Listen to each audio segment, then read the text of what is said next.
For the first time, I saw you dancing. The room was filled with your grace and your energy. You got a funky blow, and you know how to dance.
Meaning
Hello everyone, good evening Japan. Today we are playing 4th qualifications for Japan. The last chance for you to play and fight for $5,000 in Bitcoin Vault. It is your last chance. Today it is like almost the final, but of course the final will be later. But today it is the last chance for you to qualify. Today it is the last chance for you to play with the stars. Welcome to SkillzVault. Let's do this. Let's do this. Come on. Explain in a video. Go on. Come on. Hi there. SkillzVault is finally live. There is an opportunity to find new global esports stars who did not had a chance to show themselves so far or who are simply hiding their presence from the world. Now it is a chance for them to be on everyone's lips. Perhaps this is what we are waiting for. Perhaps it is you who will meet your idol and try to become the best duo partner in global competition between countries. Of which countries we are talking about? There are 5 countries participating in SkillzVault.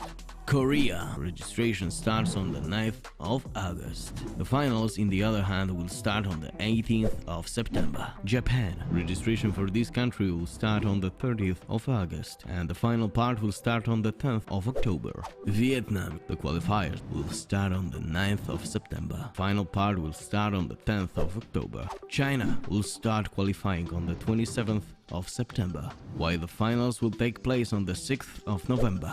Brazil, which you can sign up for from the 11th of October, while the finals will take place on November.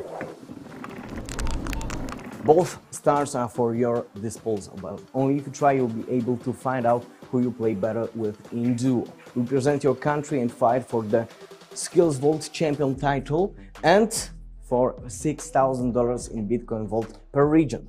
Will you be the best in your country individually? We will find out in the finals, but if you will win, you will get additional $5,000 in Bitcoin Vault. Don't wait, sign up now.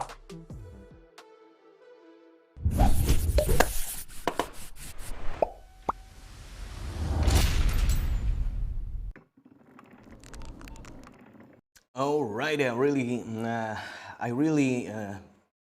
know that today will be the best quali for Japan. I hope that the best players from this country are ready to play with us and later on together with the stars, because as you know, we invited 2 stars from each region, and from Japan we have, for example, Genji, and this is my interview with this awesome guy.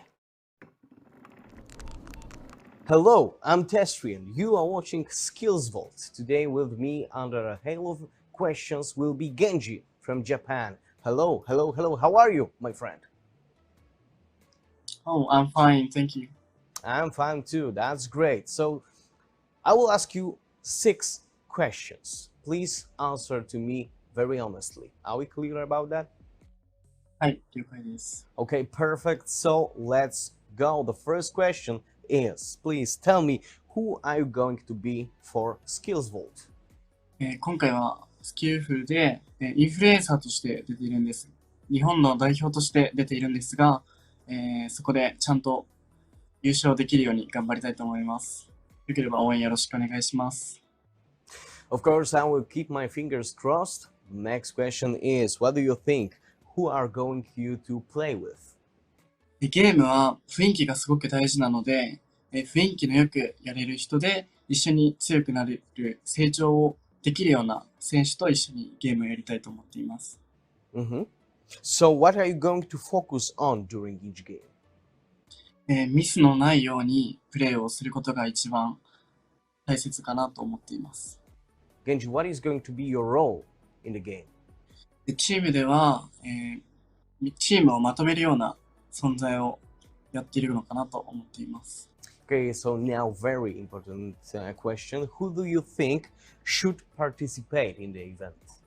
この大会はもっともっと PUBG を楽しみたい人、そして向上心があるプレイヤーが参加するのがいいと思います。Okay, perfect.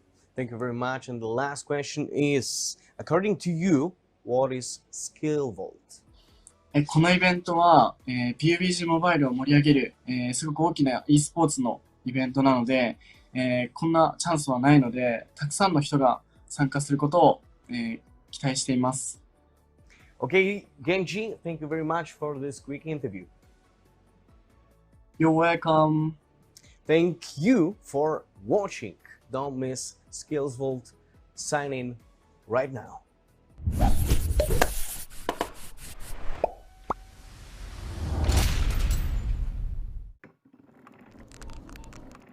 So it was Genji from Japan. He's more than ready to play with you. We have already 3 players qualified from Japan, and we are waiting for the 4th one, the last one.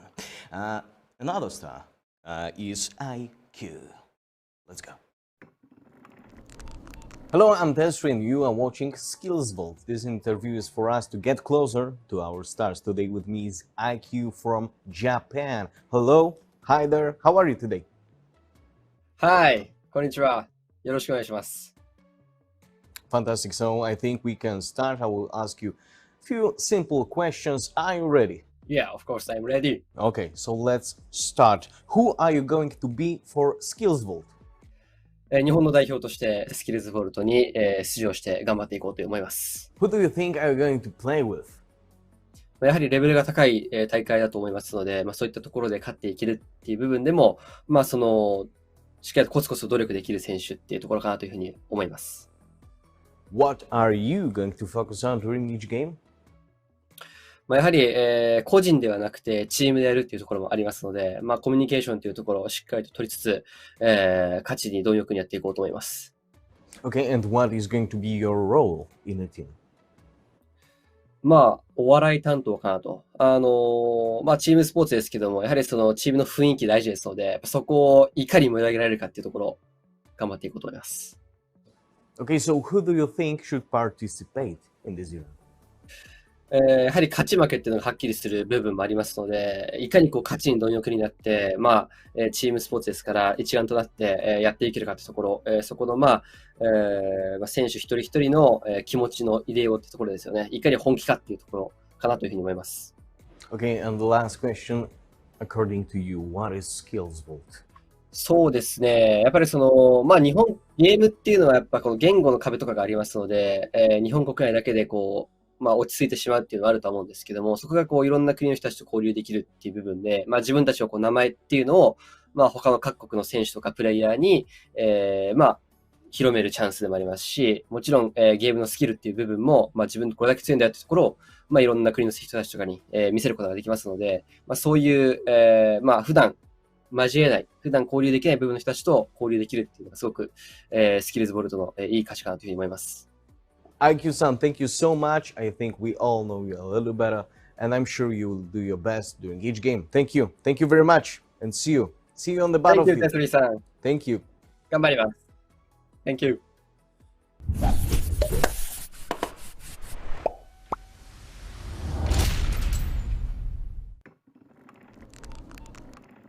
So, Genji is ready. IQ is ready. By the way, I love his glasses. And now it is the time to talk with our casters. So I'll look at this camera and they will appear right now. Sandstorm and Professor Tarzan. Yes, they are here. Hello, guys. Can you feel this energy today? Can you feel it?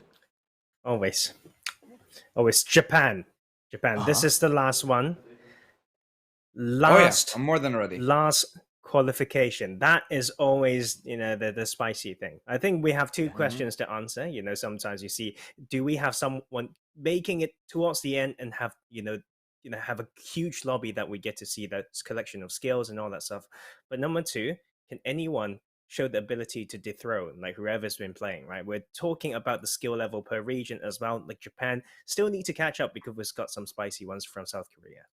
Yeah. South Korea on the top of this list. On the second place, what do you think? Vietnam, Japan? Sandstorm. Well, so far we've seen. So for now, I think I'm gonna stick with Korea still has some of the strongest, but between some of the qualifiers that we still have going on, Vietnam and Japan, I think I might give it to Japan, honestly. Okay. Maybe it will But it's close. change after It's today's close, though. games. It is close. Close. Actually, when we are talking about some funny places, some funny some funny actions. Vietnam is on my top. Yeah. Last qualifications was so good when we are talking about entertaining. Thank you so much, guys. We will catch you later. And for now, we are going to see another video, another material about cryptocurrencies. Bitcoin Vault. What is Bitcoin Vault? You can check this out on this site, bitcoinvault.global, or you can listen to our expert.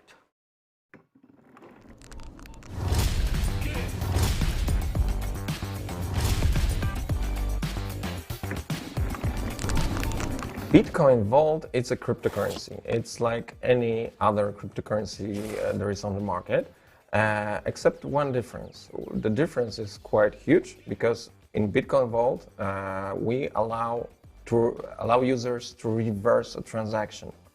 It means that if you make a mistake, if you send money to the wrong address, or you just simply change your mind, you can reverse the transaction.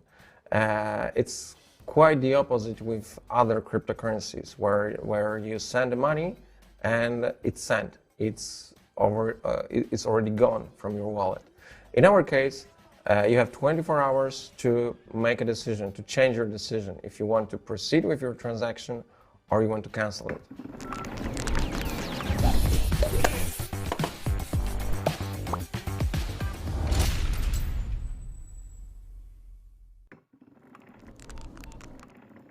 Alright, so if you are a new guy in cryptocurrencies world, you should visit bitcoinvault.global, because there are a lot of videos like what is Bitcoin Vault, how to set up your Bitcoin Vault wallet, and others. So if you are new, there is a lot of tutorials to show you how to invest in cryptocurrencies. So remember, bitcoinvault.global, you need to visit this page. And now we are talking about PUBG Mobile. We are talking about this tournament where Korea, Japan, Vietnam, Brazil, China, they are here. They are here. They want to win. Every single country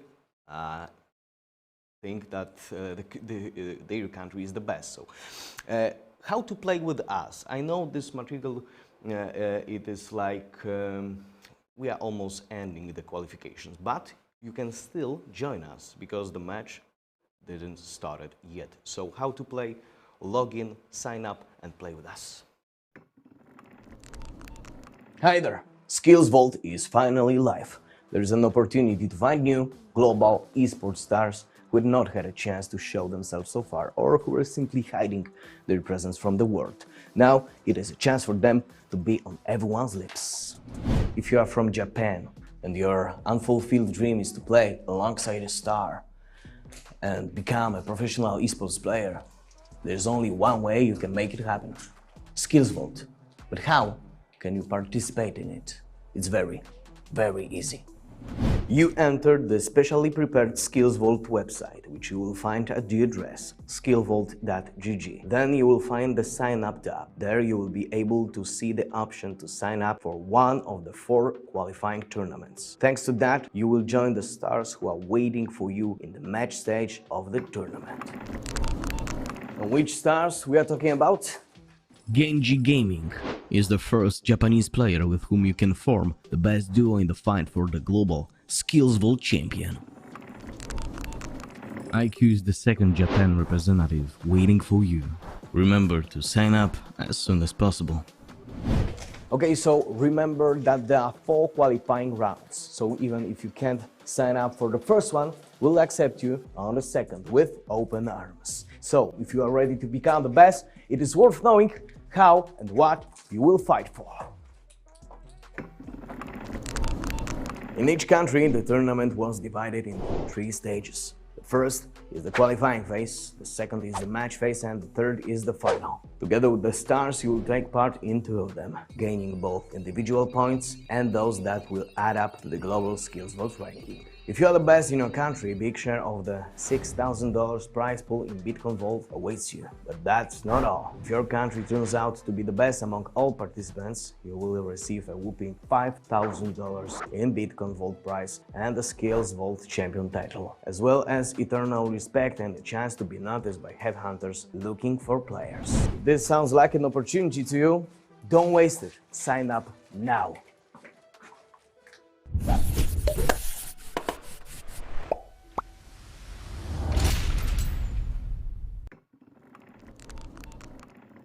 All right, so I think we are ready to connect again to our casters and talk before the game, because I think everything is almost ready, so the casters are with us. Okay guys, last qualifications from Japan. Did you heard maybe somewhere from Japan? Do you know how many players will be on the server? Maybe you know some insights and you want to share it with us, Professor? Well, don't know, hop onto the Game TV app a little bit earlier. That's how you guys sign up. There's a good chunk, like more than 2 handfuls. So we're looking at something good, but sometimes that conversion rate into the actual lobby, we are not quite sure. But of course, that is our hope always, right? Sandstorm Testry is that we get a good fight through, you know, on these huge maps, like, and they get to have the most deserved representative for the region. Yeah. Actually, we are looking now from Japan, the next spota, yeah? We are looking for the player who will jump into the Miramar or jump into the game and actually destroy every single one on his path. We are looking for this guy, and I hope this guy is watching us right now and want to play with us today. And Sandstorm, please tell me what are your expectations when we are talking about the last qualifications? So when we've looked at all the other qualifiers from the other regions, we've noticed that sometimes, you know, you get, let's say we have just a total of maybe 10 in the first qualifier. In the next qualifier, we'll get 15. Maybe we'll get 20 in the first game of the day. So sometimes we get just, you know, some more numbers as we progress further and further into the tournament. And you see, here's the thing. This is only going to be like, as far as I see it, this is only going to be like the first season of the events that SkillzVault are bringing up. So who knows, maybe in the next iteration of tournaments, you're going to have even more players. You're going to have 30, 40, then next time it'll be a pump up to like 60, 80. So the way I see it is, right now it's a good start, and we're building, like you guys are building a good foundation. We're building a good foundation of, you know, a nice little base of players that we're going to have. And hopefully within the next few weeks, when it comes to the Chinese tournament, the Brazilian tournament as well, we know how crazy everyone else is there about, I guess, mobile gaming more than other regions around the world, specifically China. So I'm waiting for them mainly and their qualifiers and seeing what their numbers are going to be. And I think from there, that's when we're really going to explode, and we're really going to start seeing more and more numbers and more attention coming to the tournaments. And hopefully from then, it's gonna start popping off, and that's what I'm waiting for. Yeah. China will show power. I think Brazil also. I'm waiting so much to watch these countries. But after Korean final, I'm just in love with the finals. Yeah, so many emotions, so many players on the server, so many points to count. Yeah, somebody can win, somebody can lose. But at the end, and I think we need to say it now, it is like when you jump into the qualifications right now and you will win, you get $250 for sure, maybe more, maybe maybe 2,500. Yeah, but $250 is for you. I think it is worth to play. I think it is worth to play. No matter if you will win, if you will lose, when you will qualify, it is like guarantee money at the start. It's a good money. It's a good money. Okay, so guys, last qualifications from Japan. Can we say, like, for now, who do you remember from Japan's qualifications? Maybe there are some nicknames that showed their presence on the server in a good way. You know what? I don't remember anyone because we haven't seen like I need some reminder, maybe first off. No, but it's Tarzan, also because I got nothing's you. too flashy. I No, think like even if we do know who the player is, we won't be able to pronounce their name. that's probably why. Yeah. That's That one that reason. that that, one that you reason. see, that's our main problem. Even if we do remember a player, Hey, that's it. But you know what? Like sometimes, like these type of leaving a good impression of someone is not really defined by the name. Sometimes Mhm. it's defined up by the moments and plays. Right? We know what yeah. the Japan region has done. Like for us, we talk about interesting weapon choices. We talk about funny moments as well, opportunistic plays, and all that stuff. There were some very good ones in the past. So yes, of course, we can go back to learn those names, and yeah, they won't be forgotten. We need to see them again. Okay, so guys, about pronunciation, today is our lucky day because in the studio with us, and I'm watching him right now, I'm pointing to him, you can see him, but he is our like manager right now in the studio, and he speaks Japanese, and he will tell Brilliant. me how to pronounce every single nickname during the game, so it will be easy today. Konnichiwa. Only thing that I know. I see. Here's the thing. I know three things. I know konnichiwa. I know one which I can't say. Okay. and Yes, one- exactly. That's the second one yeah, for me. Yeah, and then one which I don't remember, but it was basically. I would say it's kind of a pickup line. That's it. I don't remember what the pickup line was, but that was the third one, and that's all I got. Have I ever used it? No. So I don't even know if it works or not. So, okay, we are on the konnichiwa level, so it's okay. This guy is on the higher level. He will tell me everything. So, guys, I think the match will start in 10 minutes. So we will go on a quick break right now, and then we will come back, talk a little bit, and go straight into the match. Okay? Okay. Okay, let's go. 皆さんこんにちは、源氏です。今回 PUBG モバイルの海外イベントスキルズバールトという大きなイベントに僕は参加しているんですが、世界中の e スポーツの選手が、この大会に集まり、盛り上げていこうというイベントなんですが、たくさんの人に見てもらいたいので、よければ、e スポーツに PUBG モバイルを楽しんでいて e スポーツに興味がない人でも、よかったら、一緒に見て盛り上げてもらえたらなと思っています。よかったらスキルズバールトをご覧ください。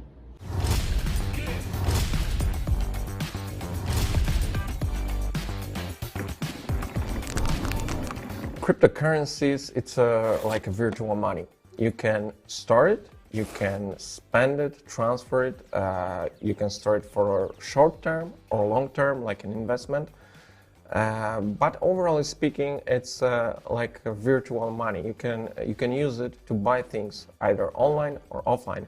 The only difference is that cryptocurrencies are quite new compared to fiat money.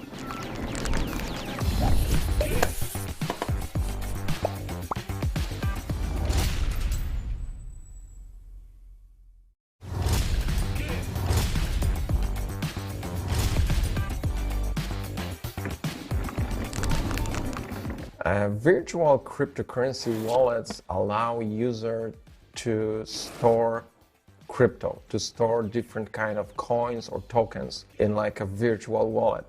It's the same as your traditional wallet. You can have euro, dollars, Korean wons, whatever.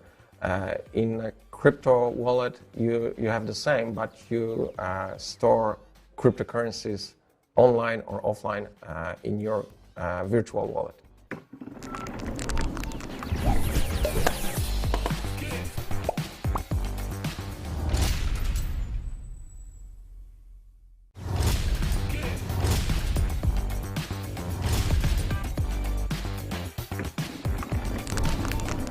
It is possible to change crypto into fiat money, into traditional money.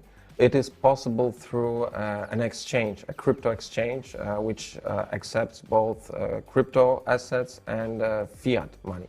Like, for example, you can change from Bitcoin Vault to Korean won or Japanese yen. It's possible. You just need to have an account on a crypto exchange.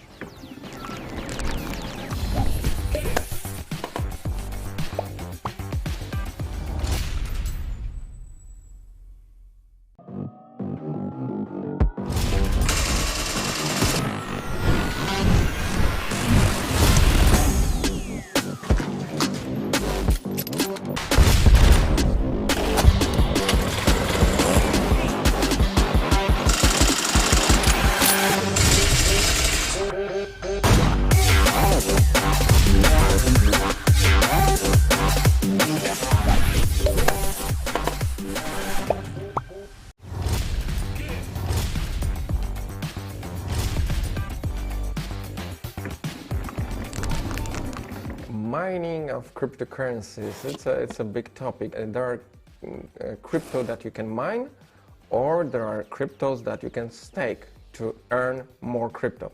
So, for example, Bitcoin or Bitcoin Vault are cryptocurrencies that allows mining. So you can connect your device, like your computer, and your computational power can be used to mine cryptocurrencies. Right now, it's quite difficult to mine bigger cryptos, like Bitcoin, for example. You need a lot of computational power to be able to mine even one Bitcoin. With Bitcoin Vault, it's much easier.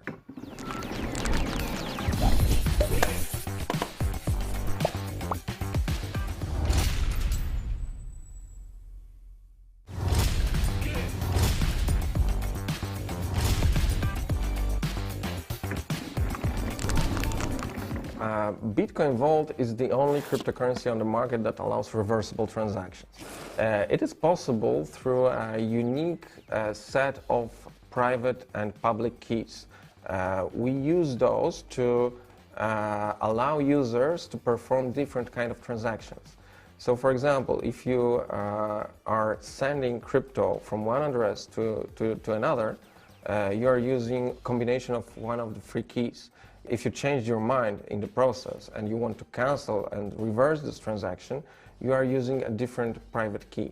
So our free key security structure is a concept of managing three private keys that are a common tool in crypto, where you can use different keys to perform different kind of transactions, and at the end you can either reverse it or speed it up.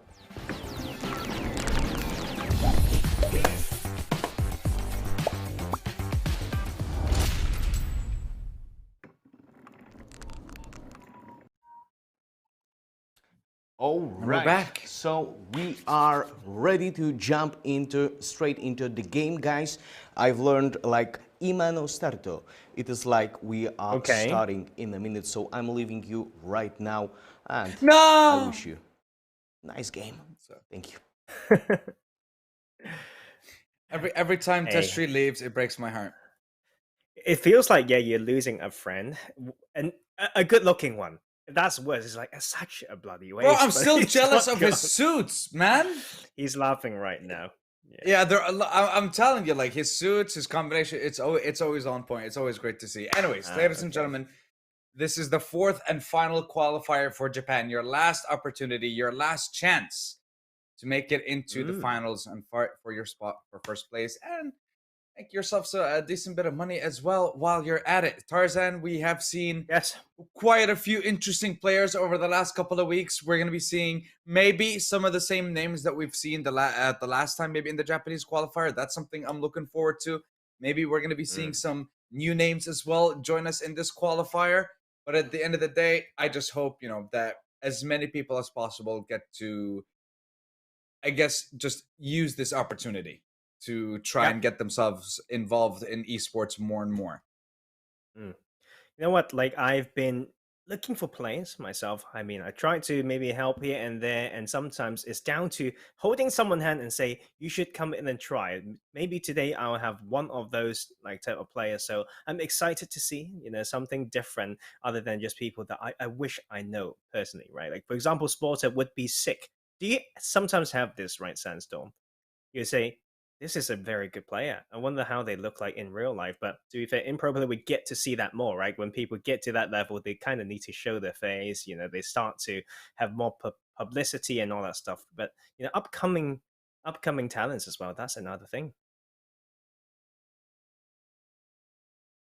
I mean, yeah, that's definitely something as well. Yeah, giving the opportunity to a lot of upcoming talent as well to get involved with this as well. I mean, look, here's the thing. If I had the opportunity to play, I would. I really would. I'm trash at the game, but I'd still give it a shot because that's the whole point of these qualifiers is just, giving it your best shot, giving it your all and seeing if you can make it. If not, then even though you lost, you still have something to learn. You still have something to learn from that mistake. You still have something to learn from that error, right?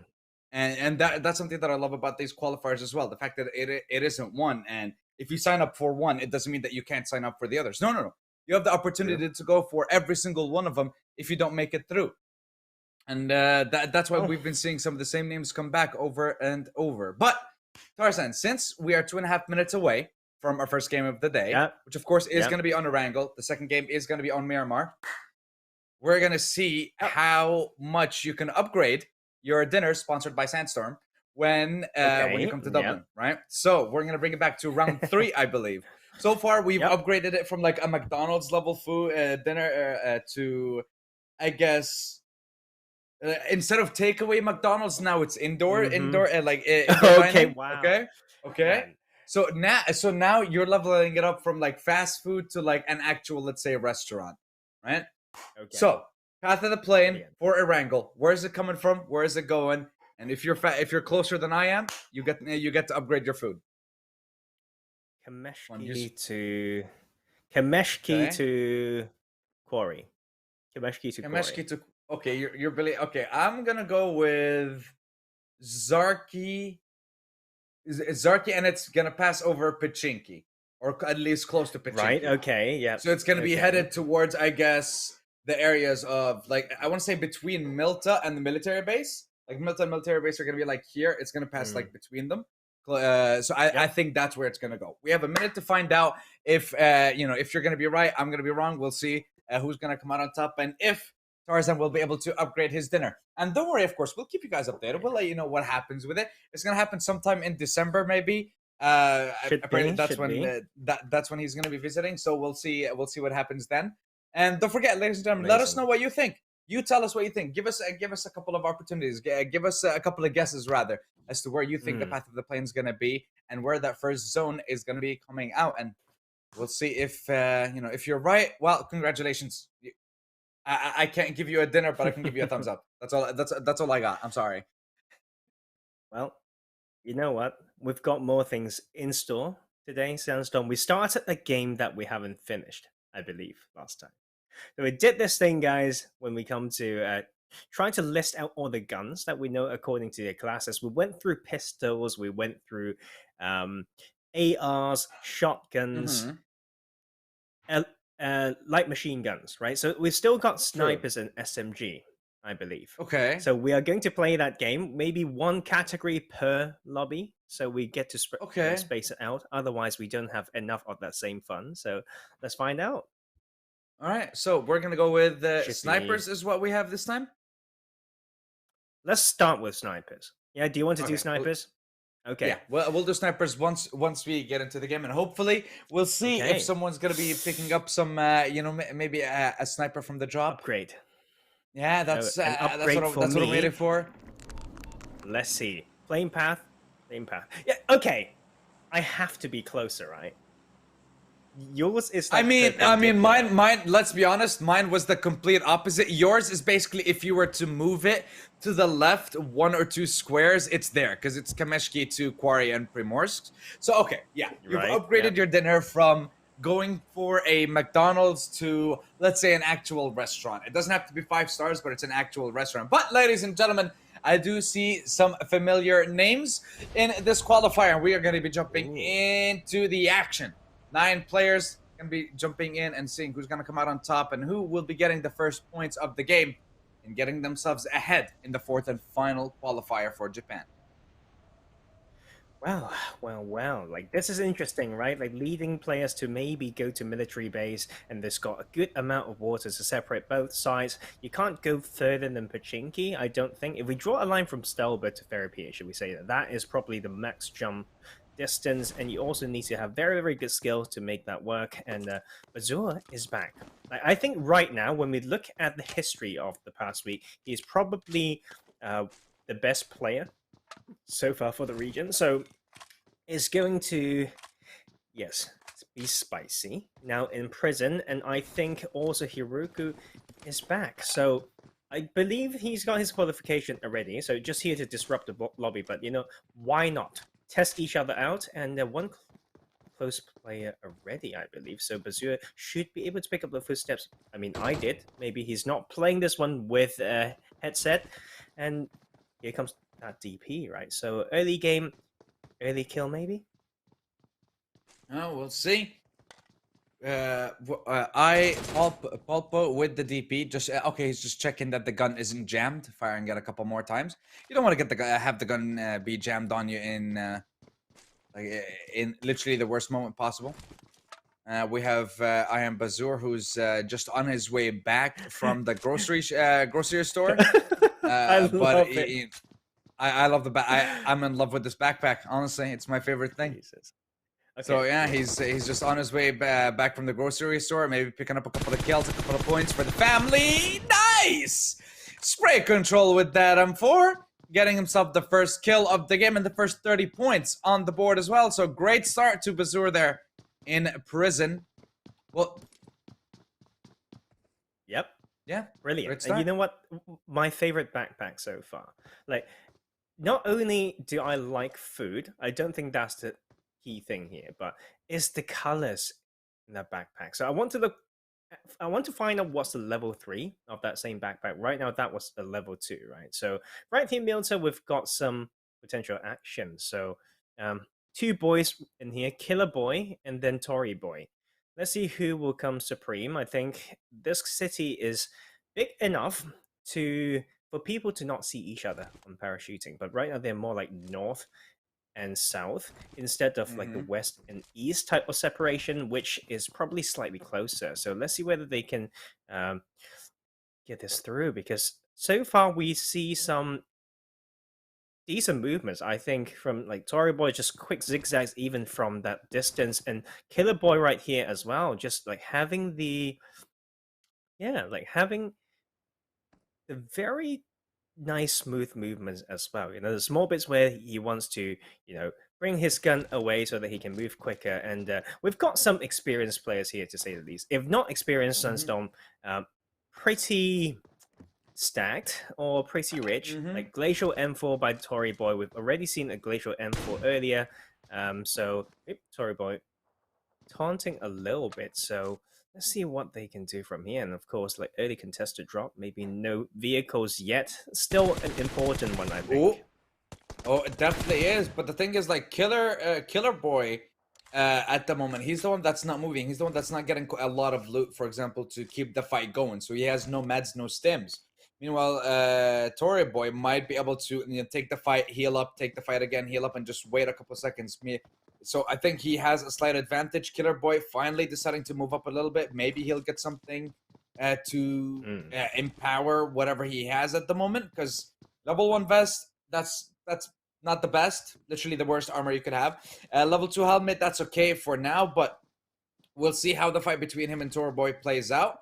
If he continues, well, that's good. Then he can get himself better gear. He can loot the rest of Milta, considering that, as far as I can tell, it is in the zone currently. So that's going to be quite easy for him. Well, he hasn't got any meds, though.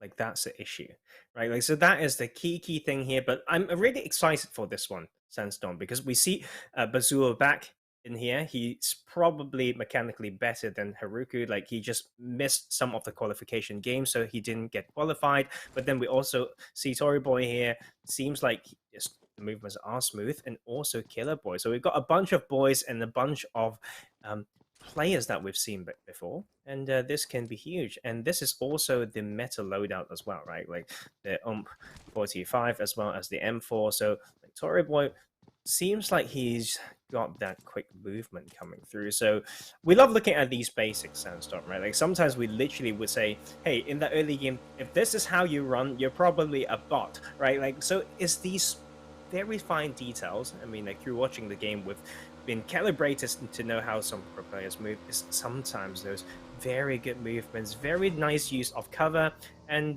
driving as well, definitely an important skill. But the tricycle is always hard, and I just hate that thing. Why though? Who hurt you, Tarzan? Why? I hate it. Why? What? Okay, I just straight up. Okay. I like symmetry. Hey, you know what? Here comes the story, right? Like, so. Okay, story time with Tarzan. Please go on. Yeah. So in my profession, you always look for some asymmetry and try to fix them. It's about muscle imbalance, the spine curving one side more than and the muscle imbalance, right? One side is stronger than the other, in these groups of muscle, then that's causing some forces that is not quite right? So it will pull more towards one side and then less on the other, so you just feel more pain or something like that, right? So when I see a trike, that's all I can think of. It's asymmetry, and it feels like that as well when I'm driving it, and it's the highest damage vehicle done to me because it flips all the time, and so those are the things that makes me hate it. Right, and to be fair, no one would want to go for that. And you can see that long range tap, that is interesting.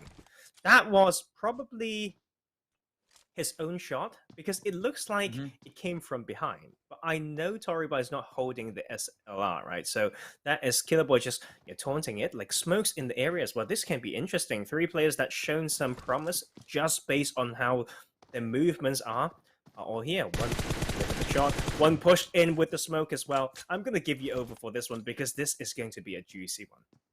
And that it is. Killerboy gonna try his hand at a couple of nades, maybe get a little bit of damage if he can actually throw the nades into the building.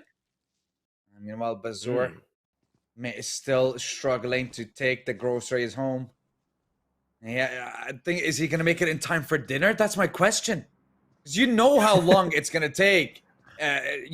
First of all, you gotta get the pot out. You gotta put a lot of water. You gotta get it to boil, and for that many ingredients, holy moly, it's gonna take him quite some time.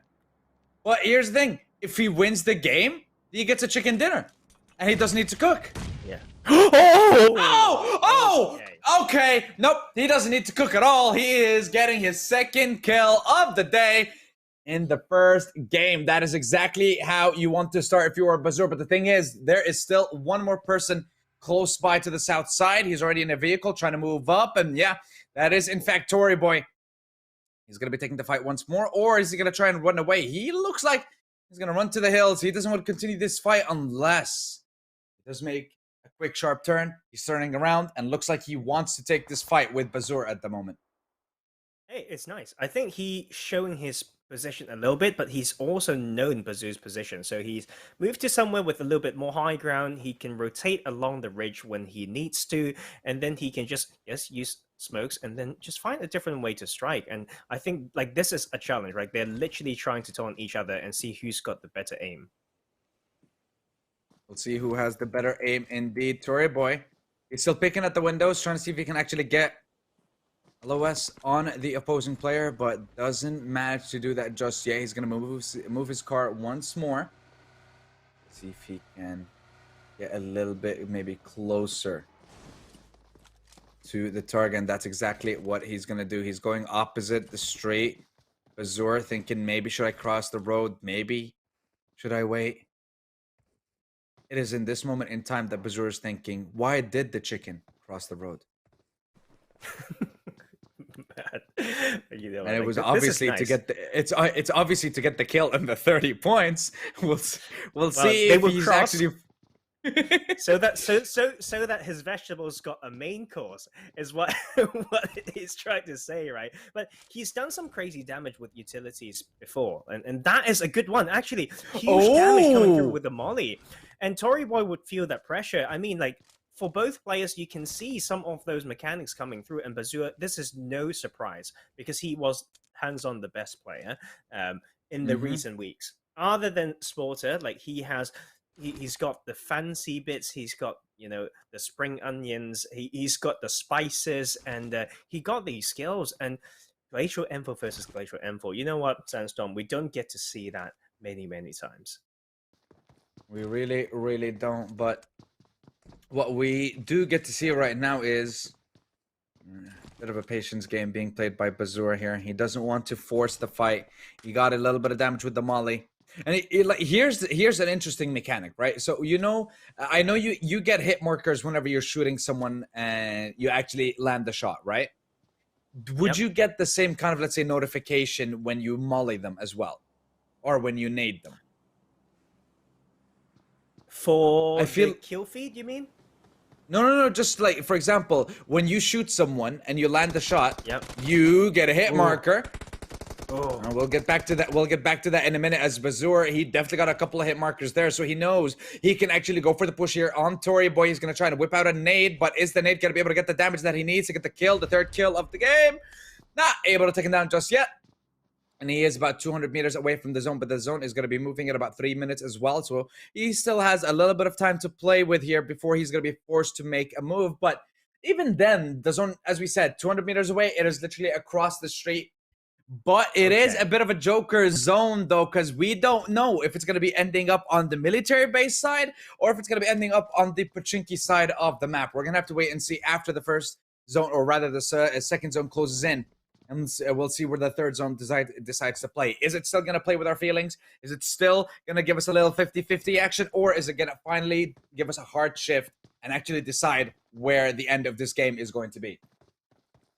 Yeah, I mean, this is a pretty interesting one right here, because like we're talking about rotation like from these two players as well, and it can extend to that later game. And Tori made that rotation past the street without his car, so that could be the tricky one. Like can maybe that is the distraction smoke as well. I feel like I've seen some decent things from both players so far. It's about using the third person perspective, keeping Crosshair there as well. Bazour is actually decent and just know how to make this work. But here comes the trade back this time around. The HP advantage goes over to Tory Boy and landing the shots, catching some shots through the smoke. But right now, this is the car, and Bazour can just steal it away. Let's see if he does. Tory Boy. Now, I feel like the tables have turned a little bit with Tory Boy now being the one in cover, but let's see if the nade from Bazour will be able to do any damage whatsoever. Nope, it gets into the building, but Tory Boy backing off will mean that he avoids all the damage coming out from that nade. Well, he heard the pin getting pulled and moving back. Like, those are the basics that we are still breaking down from both players. Seems like this is one of the tightest 1v1s that we've seen so far. On all terms, when we look at rotations, usage of utilities, we talk about, like, pre-firing and all that stuff, like movement smoothness. So this is something that is great. Like, pulling the pin to maybe bait some action and movement, that is as well a very good indication of the play level. Man, this is going to sting whoever makes it out. No, whoever doesn't make it out, man, like this is the fight of this game, I feel like, before we progress into a pretty crazy zone. Yeah, and the thing is, it's not like you can just get in the car and run. It's I feel like this is I feel like we're back in the wild west at this point. But Tory Boy actually going to try and make a move. Is he going to get in the car and think about running away, or is he going to try to take the fight with Bazour here? He's finally out of cover. Oh, he's actually going to challenge him. Drop shot from Bazour. Doesn't take a single hit of damage as well. And he's going to be getting his third kill. That is already 90 points for Bazour in the first game. 4 opponents left as well. He already has a vehicle, level 3 vest, couple of meds, couple of stims as well. So he's in a pretty good spot at the moment, and he's going to be making his way into the zone without any contention from any of the other players as well. And if he wants to cross that bridge and get to the military base, if the zone makes that kind of a hard shift, he's not going to have any kinds of problems whatsoever. But I am surprised that we're seeing no news from Hirogu's side of the map. He hasn't been seen getting any kills. It's been pretty chill on that side of the map as well. So that's quite surprising considering what we've seen from him previously in the tournaments. Yep. Yes, for sure. Like, that is a bit of a crazy one. And man, Hirogu escaped all of that. The thing is, though, like, we've seen it last time, and then like Bazour just wants to continue with what he started, like from his first appearance, right? So to be fair, like those type of mechanics is really showing that he can match with Sporter, like potentially. Like on the other side, we talk about movements. It's Gokuchit, like this is different, right? It's a little bit slow, is a bit like stuttering, and it's going to hurt like some of these players by not making it in the zone. And Bazour, oh god. Wait, does Bazour know that Gokuchit? Oh wait, he does. He is on the hunt and through the windows. He gets the kill. Are you kidding me? Oh, that was insane from Bazour. He's just on the hunt. 4th kill, 120 points on the board for himself as well. Beautiful stuff in this first game on Erangel. Well, that is pretty insane. It's the power when you eat vegetables, guys. It's the fiber power, and I love it. No one can beat that theory. Like I think is great. I think I just like that backpack too much, Sandstorm. Someone help me before I go in too far with that. And has he even gotten a level 3 yet? Because I really want to see what it means for an upgrade. What do you think it would look like for an upgrade? Bigger backpack, more premium leak, ginseng. Like what's in that backpack for level 3? Okay. Can production? Do you guys mind switching back to I'm Bazour, please? We just want to see what's in the backpack, and honestly, I want to find out if he gets the chicken dinner. What's he gonna be making on the side with the chicken? Oh, yeah. Also, we're somehow down to the last 3 players. So we have Viper, Hirogu, and of course we have Bazour.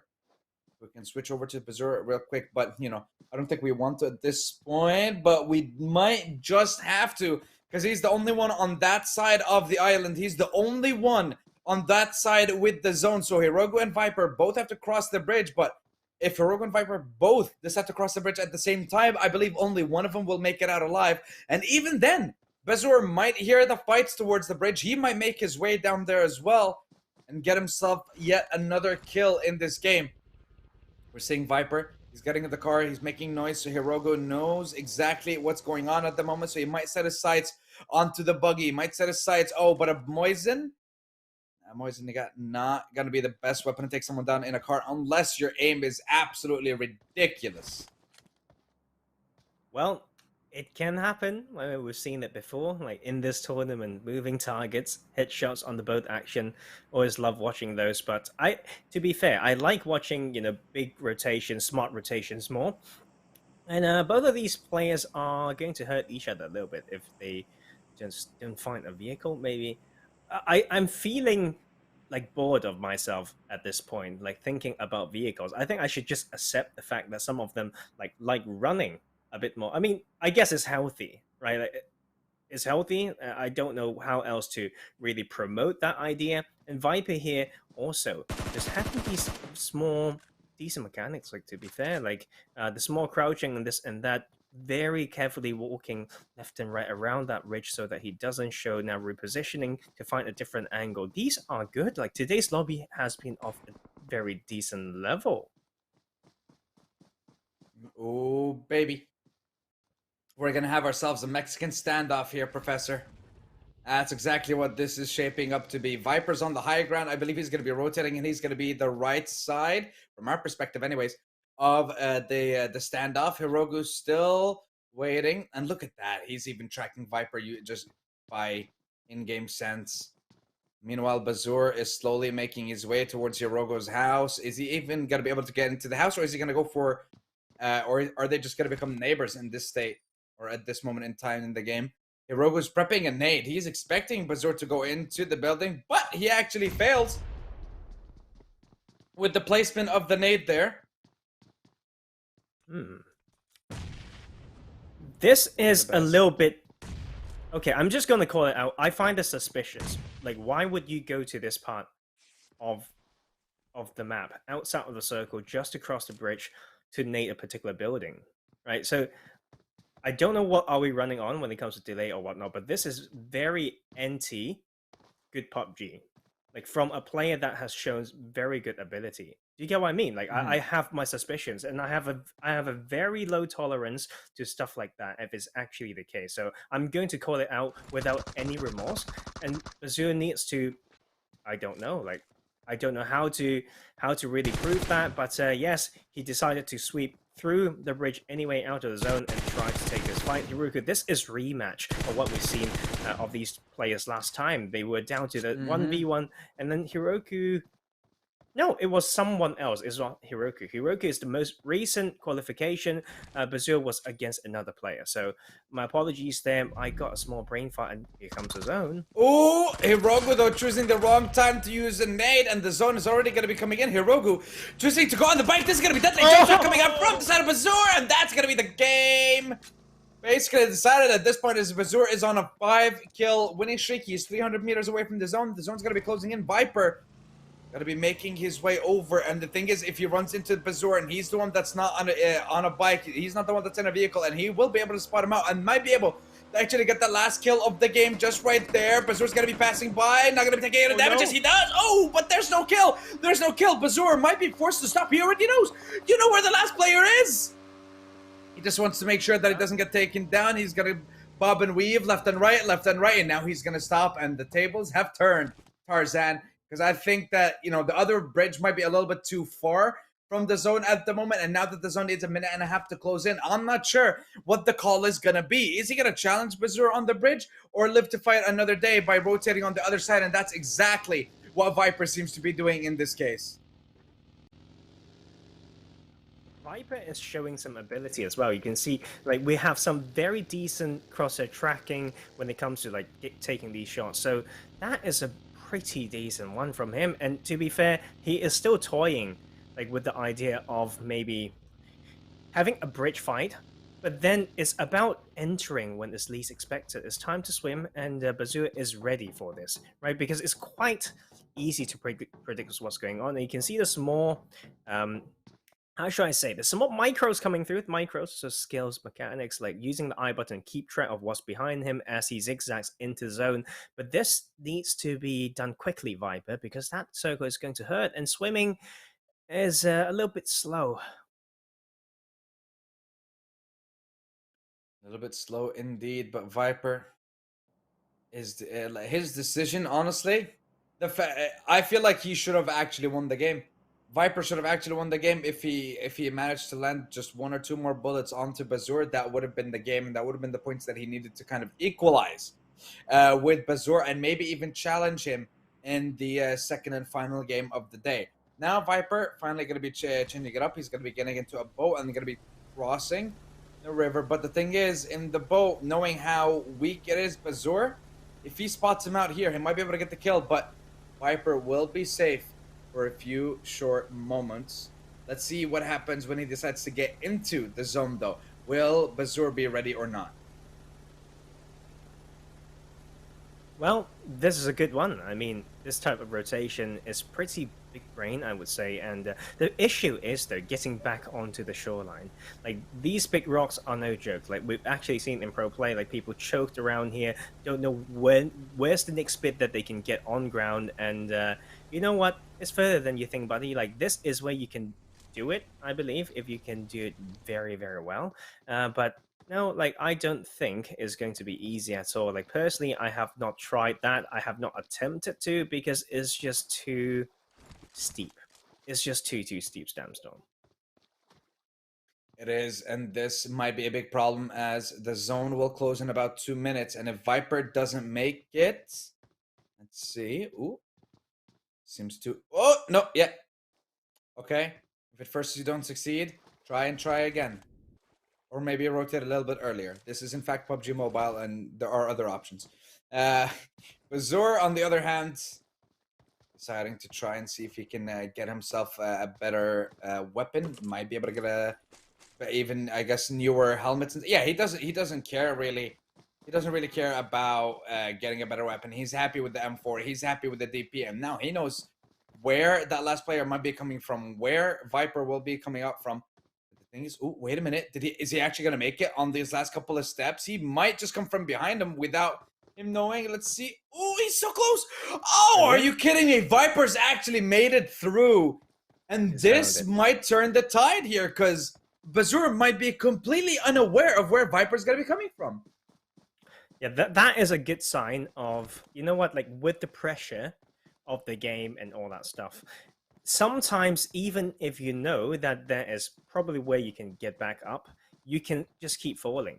Like, your joystick just doesn't listen to you anymore, right? So Viper actually is showing some good skills in here, and I think it's important that he's made it so far, because we're trying to find out some get some clarification, right? Because we've seen Bazour before. He might have been qualified already, so like, he is just here to disrupt the lobby or whatnot, testing this level. But you know what, people need to fight him eventually if he's qualified. Same for Hiroku. We've had a qualification coming through, so these are just the players testing the levels of the potential enemies. So those points won't count, but they are definitely still in here and trying to.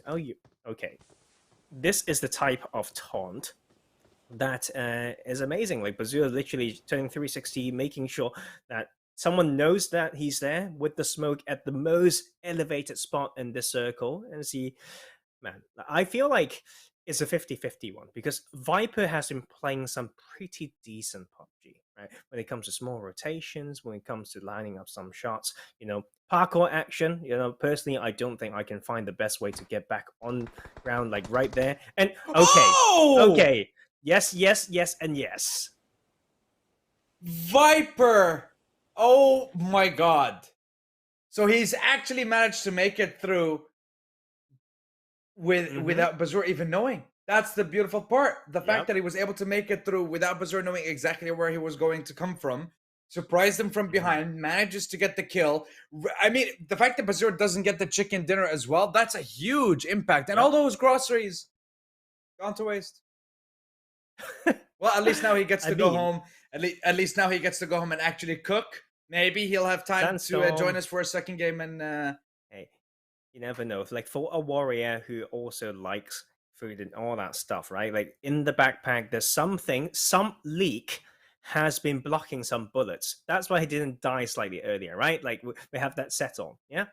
So those have done their job, okay. But he's been a little bit too cocky from that position, to say the least. And to be fair, we didn't expect anything less from this player. Like he's been playing this style for like ever since. And to be fair, there's not many players of that sort. I kind of forgotten about a name, but we've got one or two who just knows that he would take a kill and then he would do a cheeky little dance before going to continuing. I think that could be Bazooka as well. I don't know, but definitely a very decent player.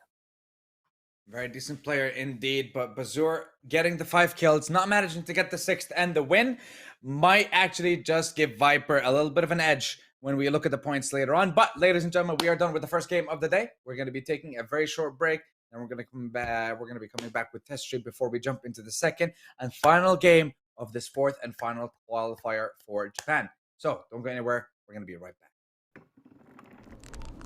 はいどうも、IQ です。さあ、今回はですね、なんと、海外のね、大きなイベント、SkillzVault っていうイベントにですね、お呼ばれしまして、僕はね、普段 YouTube を通して活動しているんですけれども、今回はですね、こちらのイベント大会を通してですね、皆さんと一緒に楽しい時間をですね、過ごせればというふうに思います。ぜひともよろしくお願いいたします。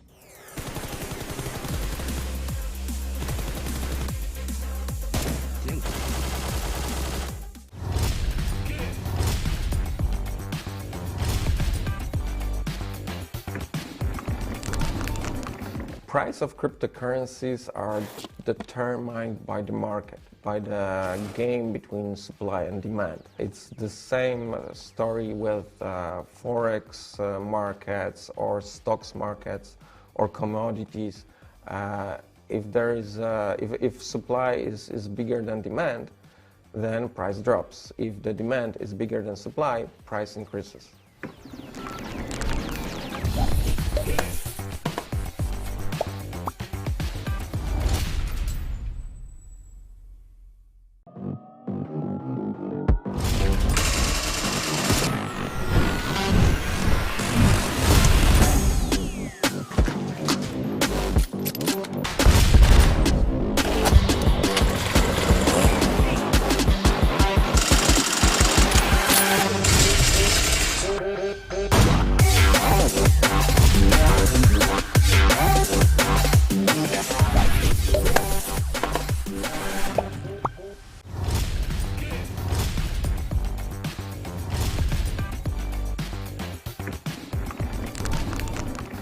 Bitcoin Vault is very similar to the king of crypto, Bitcoin, but the main difference is that it is possible to reverse a transaction with our cryptocurrency.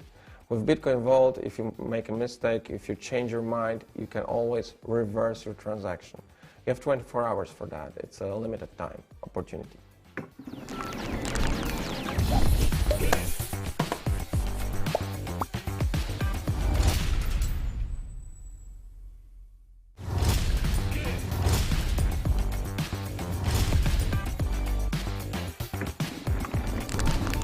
There are numerous ways you can use Bitcoin Vault.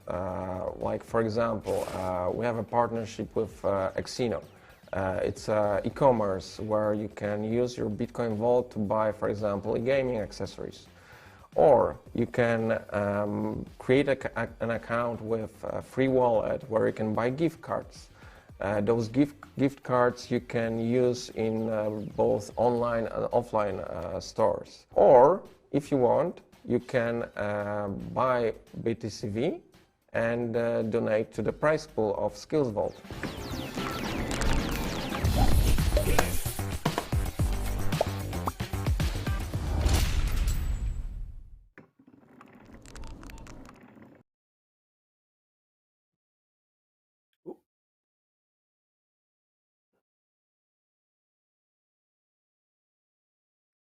Alrighty. No problem. It appears, unfortunately. Don't worry, Testry. You see, here's the thing. That's the thing with someone like Testry, you know. I think the pizzazz that we get from like his clothes overpowers the gain on the microphone. So it like his voice is just not coming through. I think that the PCs mic, that they're yes. using in the studios, I don't think they can handle his voice and his looks. So, and now he's back. I don't know. Maybe they're going into overdrive. I don't know. But what is on that jacket, man? I have several questions. Okay. Let's change our positions. Ask me anything. Okay. So, what? There are some like small dots and spots on the jacket. Yes. What are those? I'm curious. It is like holes because from the bullets. You know. I'm very prepared for today's game. Yes. Yeah. I was playing some, PUBG in real life. No. Were you standing in front of someone with an M249? Jesus, man. Take some cover next time. Throw some smokes. I should. I probably will. So, guys, you can hear me loud and clear now. So I just wanted to say that we are back in the studio after the first game of today, and Viper has won. I don't know, Sansom, about you, but I will remember the most this moment when I Am Bazur was throwing the first nade to the building. It was pretty nice kill, yeah? Like the way he even started off, I guess for Bazur at the beginning of the game, the nade, and like I guess there's just a quick movement from him all the whole time when he kept getting kill after kill throughout the game. But he wasn't like some of the other players that we've seen who would rack up like 7, 8, 9 kills in a game and get the chicken dinner on top of that as well. Yeah. He fell at the very last step in the game. But I think when we jump into the second game, maybe we might be seeing, I guess, something a little different from him. Maybe he'll be playing a little bit more carefully compared to the last game, and maybe he'll be able to get himself a chicken dinner. Yeah, because at the end he threw the smoke and he said, "I am here. Where are you? I want to win." Yeah, but at the end, Viper has won, and you know what? I'm very happy about this because I keep my fingers crossed for Viper because of this weird situation when I Am Bazur was on the safe zone and he decided to go through the breach and fight with other two guys. Like you said, Professor, it was suspicious, stinky cheese. Yeah, it was weird. Cheeky. Yeah. Counter Logic Gaming should pick him up because that doesn't make any sense to me. So, but you know what? Like that is also, we need to get some clarification, right? Because we've seen players coming back and play more than one qualification, although they have qualified. So maybe Bazur is just here to test his skills again when he literally has, I don't know, like nothing to lose, and then continue to threaten everyone with his skills. You can see he's playing a very, it's like if I see him in real life, he'll dress like you, but then he would also has green hair and all that stuff. Like that is my impression of this person, right? In the way that he plays. So let's find out because Hiroku as well, we've seen the player for a few times now. So we've got some players who are back here to practice and but shouldn't get the points counted. So it's hard to do the math. I love some number crunching usually. Yeah, yeah. But talking about I Am Bazur, yeah, it was a weird decision. Actually, when you are watching his POV, you can simply say he's good. He's really good. But this decision was also shocking. So I keep my fingers crossed for Viper today. Okay, so if you compare these qualifications with the Vietnam ones, the last time we saw each other, you can see the difference. But Samson, please tell me how huge this difference is. So when we looked at the Vietnamese games, I think it was a little bit calmer because we've had like a couple of players actually reach like maybe the final circle or two of the game, and we actually got the chance to see the final circles of the game. We didn't manage to get to see that in this week's qualifier for Japan. I don't think we have in the last qualifier as well. So they seem to be a little bit more aggressive. They seem to be wrapping up the game a little bit earlier than the than the Vietnamese region. Which tells me that players like that might be able to get a little bit more points for themselves, especially when we get to the final stages of the tournament as well. So maybe that might give them the edge that they need in order not to be just the champion, let's say, of Japan or the champion of Vietnam, but maybe even the champion of all 5 regions when it comes to the SkillzVault tournament. So that's something I believe we gotta keep an eye out for. Oh, for now it will be very hard to make more points than Spora, but we have China, we have Brazil, we still have Japan, maybe in the finals, who knows, But guys, last question for you Tarzan and for you Sansom, who will win on the second map? Viper, we have Hiruko, we have I Am Bazur. Who will win? Actually, you know what? I believe Hiroku will make a very interesting comeback. Okay. I believe and he for will. you, Professor? I feel like it actually can be between Tory Boy and Viper.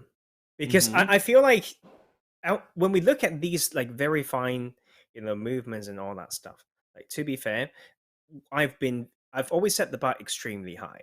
And sometimes when I don't get fed when it comes to that type of needs to see good players play well and with big players, I just go to be more entertaining, right? With meme or whatnot. But that game actually, the proportion of players who know exactly what they are doing and know why they are doing something is actually like very high. The proportions of players, like compared to the weeks before. Like if there's any day of qualification that I can really say the same thing, other than the finals, it's probably the second week of the Korean one, where Sporter was there, but also there's a handful of players who also shared, some potential and showed some potential. So this might be the second tightest, qualification that I've seen. Not maybe out of, the numbers, but when it comes to the plays and the fights that we've seen, it actually is pretty nice to watch.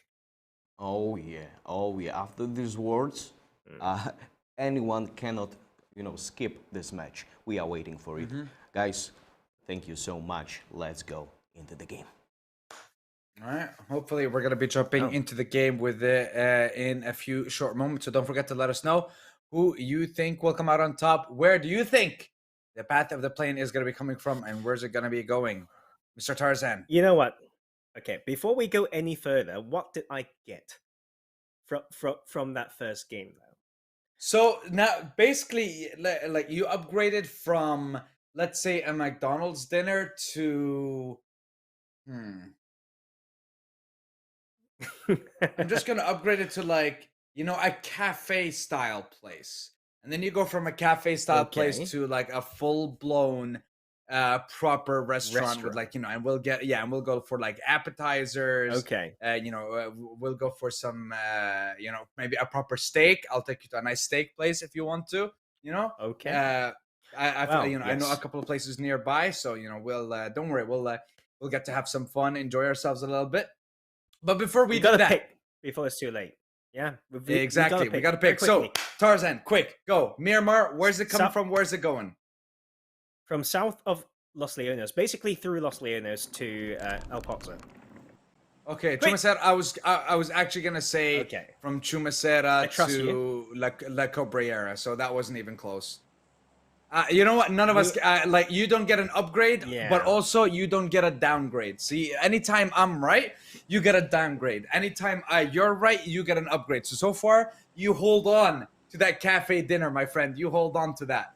We'll see if I guess if Bazour is gonna be able to get the chicken dinner this time, or if we're gonna see a back-to-back from Viper in the second and final game of this fourth and final qualifier for the Japanese PUBG Mobile tournament, brought to you guys by the lovely people at SkillzVault. And don't forget, we still have the Chinese and the Brazilian tournaments, which are going to be starting very, very soon. So make sure you go to SkillzVault.gg, and you guys will be able to sign up and, yes, don't miss out on these incredible opportunities. Now, with the path of the plane coming from the north side, all the way from Torre, I guess close enough to the eastern borders of Torre Ahmada towards Valle del Mar, then I think we're going to be seeing a nice little spread from these players, but that just means that it's going to take a couple of minutes before we see our first fight between the guys, but that makes it all the more worth it. Let's wait and see.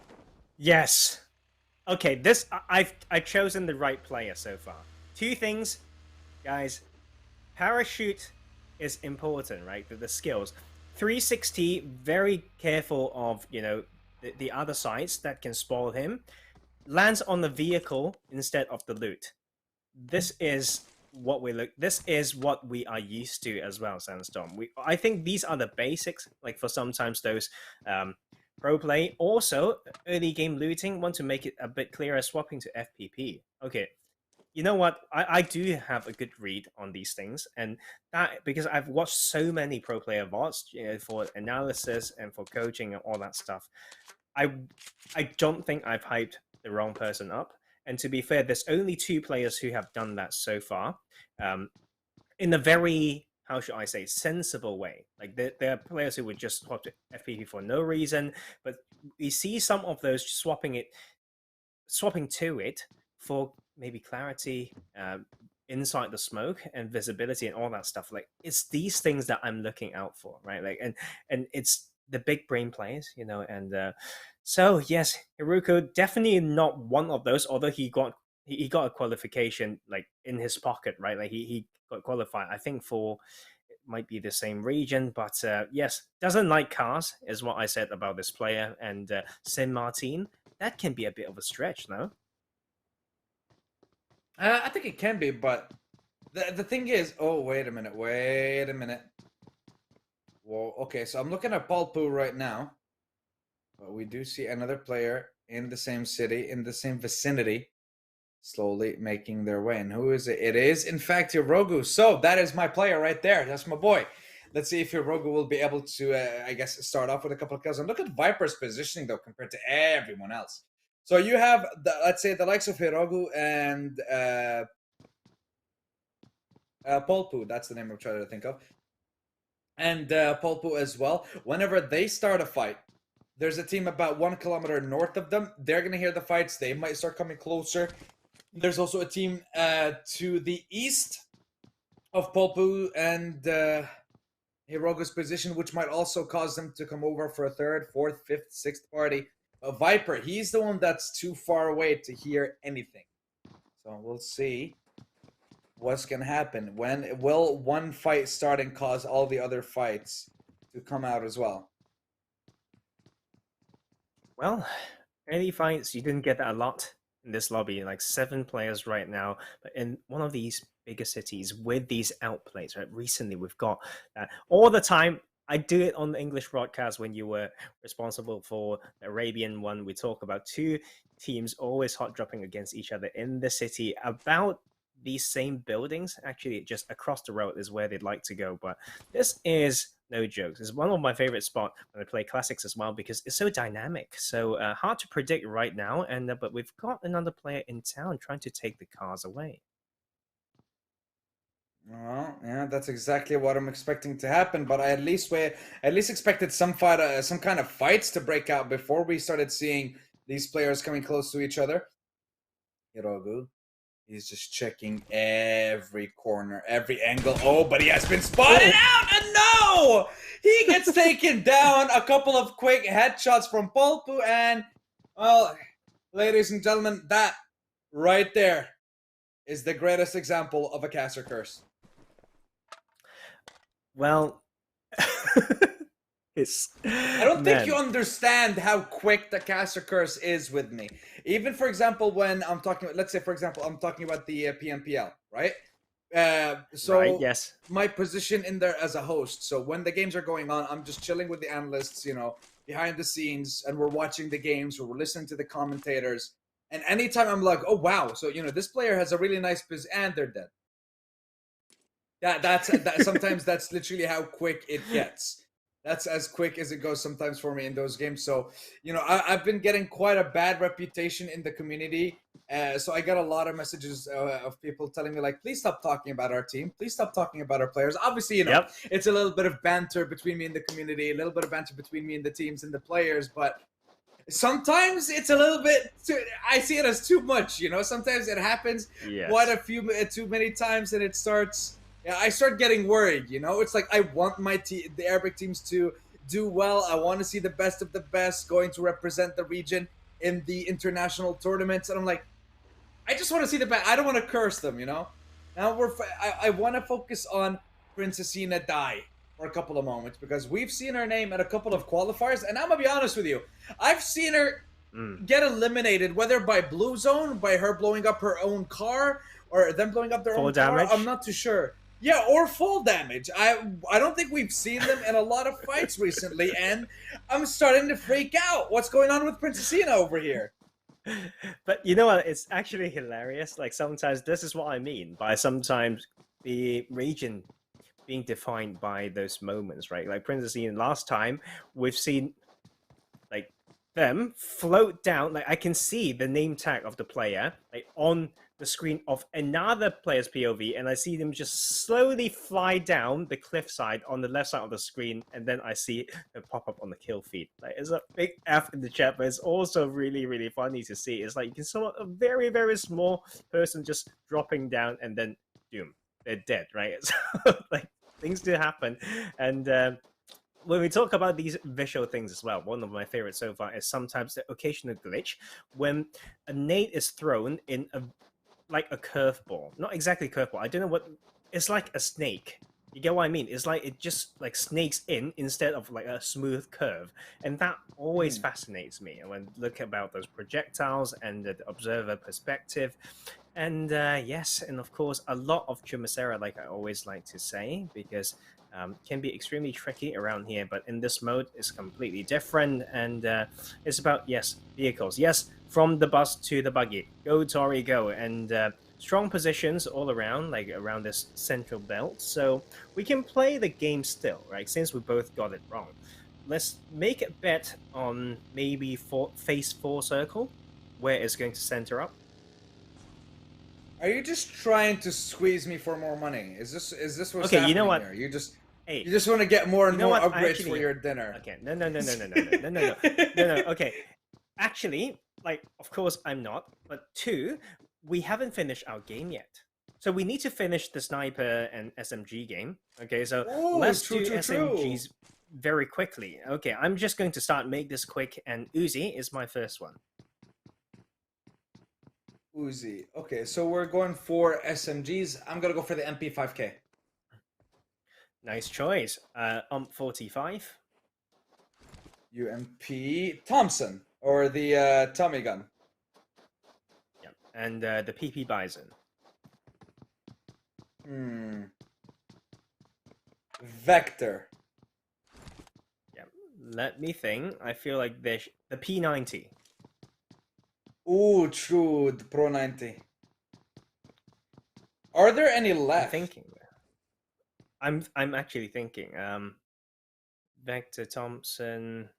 Like there's no SMG in the drop, because the AUG is an AR. The Mark 14 or the MK14 is a sniper. The AWM is a sniper.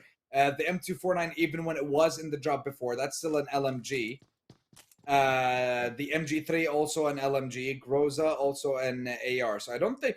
Actually, wait a minute. Why is there no SMG in the drop? I don't know. Like that could. Yes, to be there fair, you go. PUBG Mobile. There you go. You don't have a single SMG in the drop. You can add one. Maybe buff buff one of the weapons and stick him in there.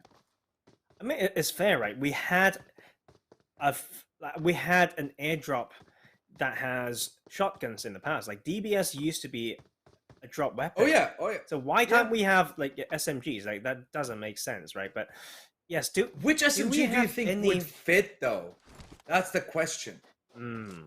Well, they have to pick a new one. I think that would be the more fun way, or just maybe cross-reference some other games. That would be, a honestly, good way to go.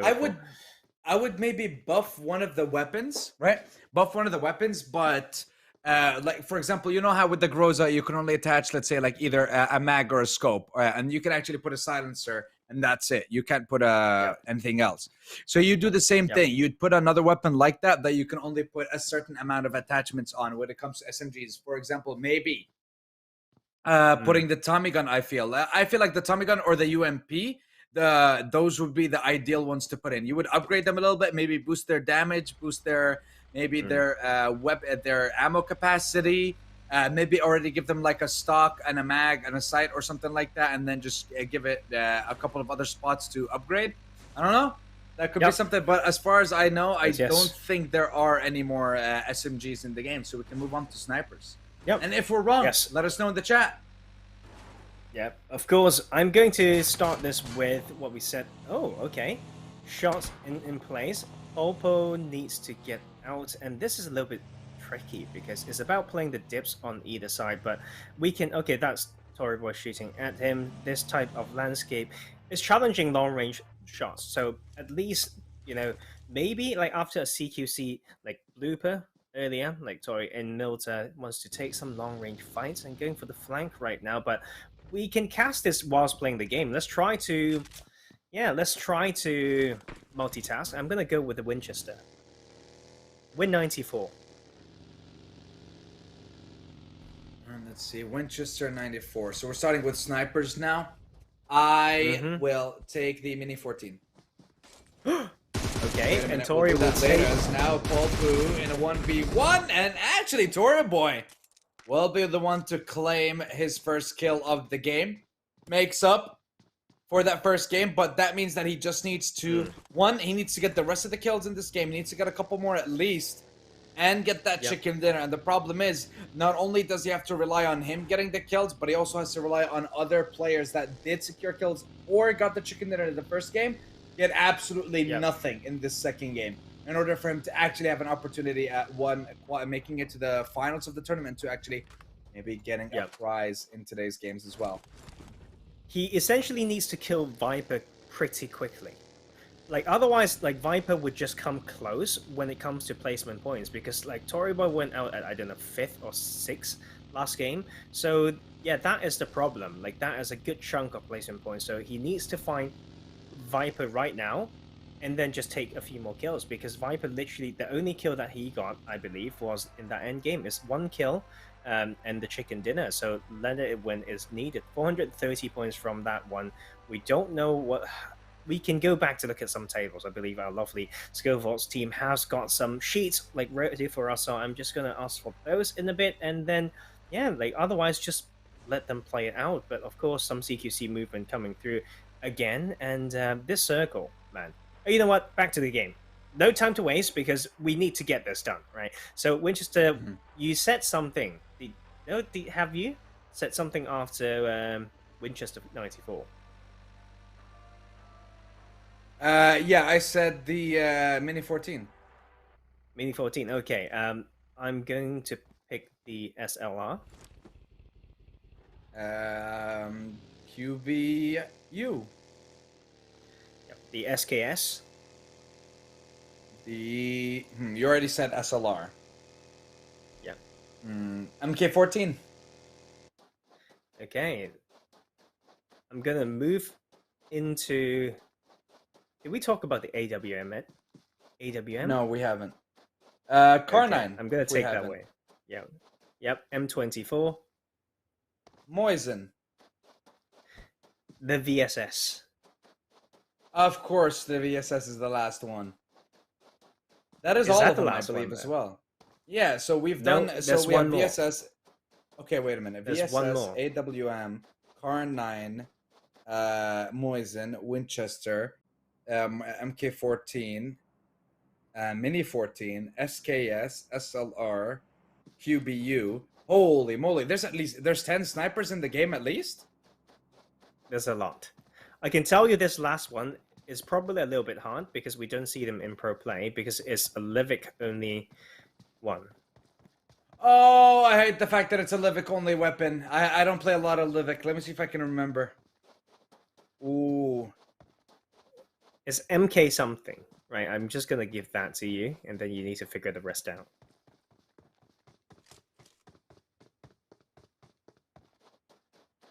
Isn't Should it I like say an it? Because I feel MK14 like it's mini or like no, something like that. MK14 Yeah. Yeah, that's the thing. It's something like okay. I'm gonna need a minute. Let's see if we can think of it. But no, Princessina died. No, not like it. Not again. Not again. She gets taken out, and Tory Boy gets his second kill. Well, he's starting to rack up the points. Looks like the last three players might actually be closing in on each other towards the intersection of Monte Nuevo.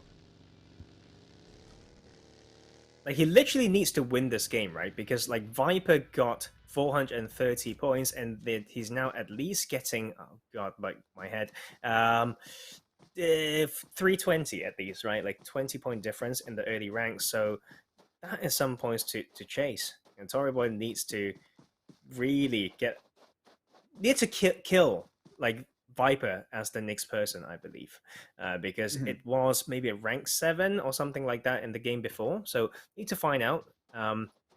But just for today, need to have a look once again. Oh, wait a minute, Mr. Man, wait a minute. I think I remember it now because like I feel like the weapon it kind of it was a 5.56. It looked like an M4, but it was a sniper. Yes. Oh, the MK12.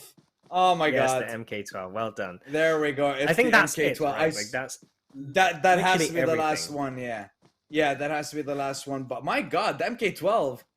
I completely forgot about Sneaky. that weapon. Honestly, I literally just go through the maps in my head to think of whatever that I may not know, and it's really those map-specific guns that really adds the color. And I think, wow, we know a good amount about this game, man. Like this is pretty impressive, I have to say.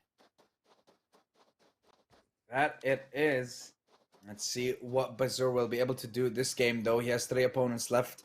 He does have one of them right in front of him. Kikuchi might actually get taken down. The first shot not going to land, though. He's going to switch over to his M4. Going to try and see if he can get the spray down at a distance. But the terrain might actually be able to give Kikuchi some cover. But he needs one more bullet. Just one more. And we'll be able to get the kill. And there it is. Bazoor finally gets his first kill of the game. And now we are down to the last 3 players. Is Bazoor going to be able to wrap this one up? Or will Viper bring him down again? Viper's sheer presence in this game right now is already threatening Bazoor and his chances at qualifying at the moment.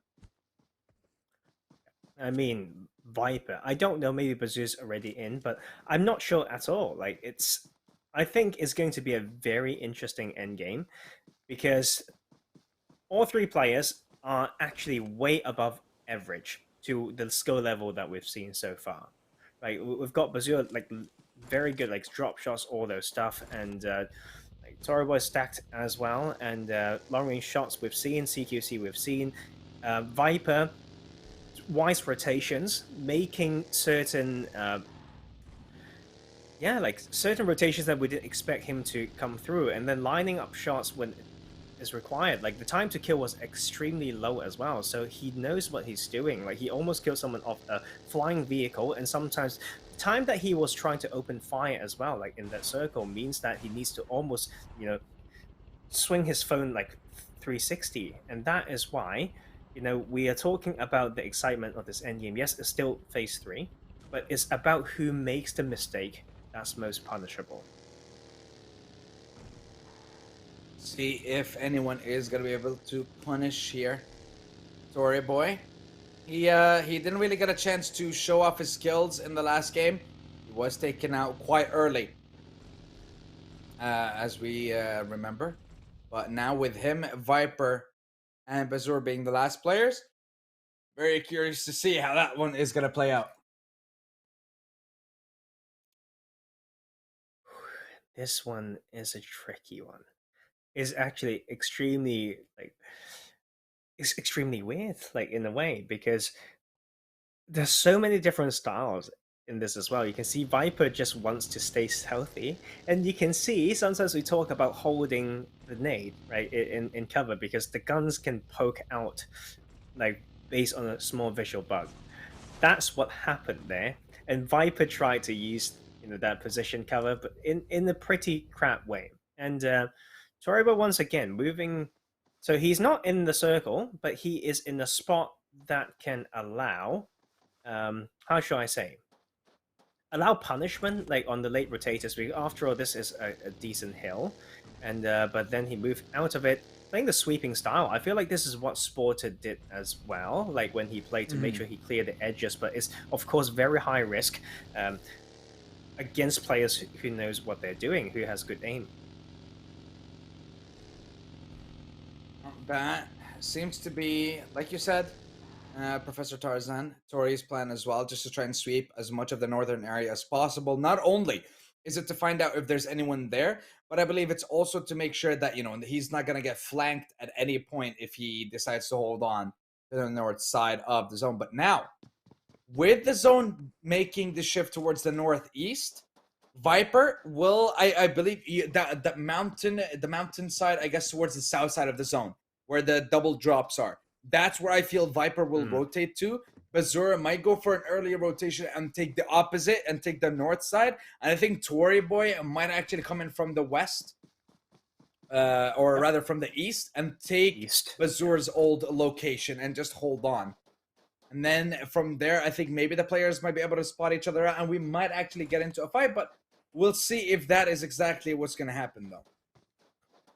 I think this is actually good for Tory Boy just because he has the vehicle to maneuver through this type of landscape. Like, this is where, like, Bazooka can get punched very quickly if he doesn't get into the cover, like, soon. And the next shift can also mean shifting away from compounds once again. So, like, this is exactly the type of land that you need to have a car. Like, I think Miramar is punishing that way, right? Like, when someone's spraying you, you are just like a fly running in the open. And it's not like this grass for you to prone to reset. This is not Erangel, is not Sandhawk. We don't have it in this tournament. So yeah, Bazur needs to make this work. But of course, coming back to a very decent compound, good looks over that south side with the open ground, but pretty well hidden from behind as well. But playing roof is only good when you have a lot of confidence, have a good read on the map, or when you have teammates. So let's see whether he can make this count. Well, Bazur did make the way. Actually, he did make the move I expected him to make towards the northern side. But yeah, I thought he would maybe take the mountain range. But I guess staying on the roof, that's also pretty good because he gets to have some kind of cover. But if someone was to come out from behind him, that might be dangerous. Meanwhile, Viper actually taking a little bit more of a passive move here, or making a bit more of a passive move by going all the way to the western side of the map. But the problem is, if the zone decides to shift anywhere other than to his location, he's going to be out in the open and he's going to be quite exposed, which will put him in quite a precarious situation. And we'll see if he manages to escape. Is he going to be taking the fight? Is it going to be a 1v1? Just wait to find out. I think I like what he is doing here. Like, the macro is there based on how he can play off, an edge position that has a lot of info towards the center and can work his way in, make sure the side, there's only one side of threat, not from behind him, but there's only one thing that can completely fall to his plan, Sandstone, which is the parking of his car. Like, if he can just park it right better behind that small hill to his left right now, then that is a great plan. I think I don't disagree with that, like, completely. But right now, with him showing this position, means that these two other players who have shown some decent skills in long range can completely just zoom in, wait for him to move or make a mistake. And we have phase 5 is not too far that he has to move, but I believe that will also push the side of Azure out of his cover and his compound. So, wow, tricky fight right here. Tricky landscape. It comes down to finding best bush, best rock, and a very, very good ridge maybe. I definitely agree with you when it comes to the parking of the car, but I don't think it's going to be quite relevant at this point, considering the zone has, in fact, shifted away from Viper, meaning that the second he gets into the car and starts moving, and the fact that the car is orange, it almost, not quite, not even close, actually, meshes with the sand, or so it's not like it's really hidden, if anything. So I expect Viper, the second he makes the move, he might go to the compounds on this just across the road from where he is. Tory Boy will still maintain some kind of high ground presence on the south side of zone. The zone Bazour, I feel, will be the one that's kind of exposed. Yep, I think Tory Boy's position should be the best because of that elevation that you talk about. The key thing is how to get in without getting stabbed from the side. Like, that is a scary thing for solo mode, but of course it's just you against two enemies, right? So that is a position that he can use, but of course what seems to be high ground can still be tricky because you can see it's slightly more downhill. So Vipers have found some angles right now with this, and he is repositioning. So this is good because he knows his car's a little bit exposed. He doesn't have a spot in the circle. We'll take the time that someone's driving to maybe move in, but this is still a scary phase because no close covers yet and still going downhill at a very predictable path. And here we go, like, he made it in almost, and Bazour still in the open. But last time we see that mini map, he was keeping 360 all the time as he was running. So the basics that you definitely have to do and deliver when you don't have a vehicle. Viper, definitely one of those people at the moment who doesn't have a vehicle, but he's actually, he makes the move to the compound, which is quite expected, as he's been able to keep an eye on this side of the map for quite some time now, so he knows exactly if the place is occupied or not. Meanwhile, Viper, if Viper didn't move, but that was a level 3 helmet, so even if he was shot right in the face, he wouldn't have been taken down. But with the zone moving just a tiny bit away from him, and now with Tory Boy knowing exactly where he is, his movements may all be tracked, and Bazour as well sure as hell did hear that gunfire, and also Tory Boy might have actually spotted out both players, so the Mexican standoff is now initiated. We know exactly where all the 3 players are, and I believe the 3 players know exactly where everyone else is as well. And Tory Boy just waiting for Bazour to make a move from behind the smoke, maybe make the move to come out from behind the wall. We'll see if he manages to land that shot, land that kill, but doesn't manage to take. Well, it's about moving right now, right? Like, he doesn't have a spot in the circle, need to know which side he can play off, and then just avoid himself getting shot at from 2 players at the same time. So Viper's on his move as well because he doesn't have the circle. So that is Tory Boy maybe needing to find a way. I don't know what his next cover is, but I think he can go wide right, just about, but I don't think so. So I need to go through that same, stages of evaluation to see, because like right now everything in front of him is so hard to get in without getting punished. He might have lost the best time window of doing that, so need to rely on these shots to make it count. But if there's anything, it only would buy him some time, because I believe everyone's got level 3 helmets now, and yep, that is going to be a bit of a challenge. And here comes the blue. Well, let's see, as Tory Boy forced to make a move now as the zone is starting to close, but he took a little bit of damage from number 1, the fight, number 2 from the zone, and now he's actually getting dangerously close to Viper here. Are you sure this is where you want to pull up? Exactly. Viper takes him down, and we are having yet another last stand between Viper and Bazour. And the thing is, I believe the kills that Bazour got in the first game might actually be his saving grace, and the zone shifts right on top of him as well. And the fact that he already knows exactly where that last player is, he's just going to be lying and waiting for him to make a move, for him to try and challenge him and to try to come into the zone. But only a minute and 10 seconds stand between us and the end of the game. Well. Rematch, and it's bet time, right? I'm going to pick Bazour this time, although Viper showed a lot of decent, execution, calmness, and all that stuff. But I'm going to pick Bazour this time around. Does that force you to go Viper, or do you want to just, this is close. This is a headshot, to be fair.